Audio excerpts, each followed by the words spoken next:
Hi guys, Herkimer Random here. This is in Frankenmuth, Michigan. This is a Cass River. This is a flood control area, basically. It's by U.S. United States Army Corps of Engineer, and it's maintained by Frankenmuth, Michigan. You see, if you guys ever get a chance, come on up here to Frankenmuth, Michigan. There's all kinds of stuff out there. It was settled by Germans a long time ago.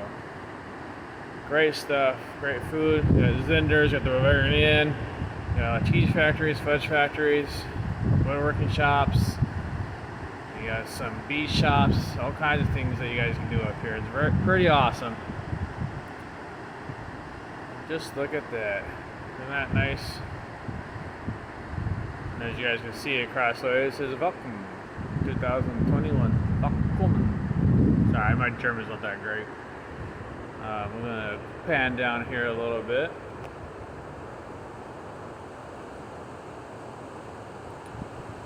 As I said, if you guys like my channel, Herkimer at Random on YouTube, like and subscribe, hit that bell button for notification.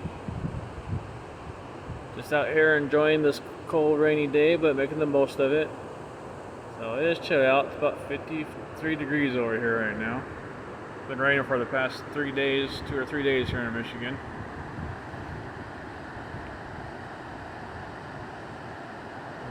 Pretty awesome. So I'll talk to you guys later. This is Herkimer at Random. Thank you for watching my channel. Please like and subscribe. Have a great day.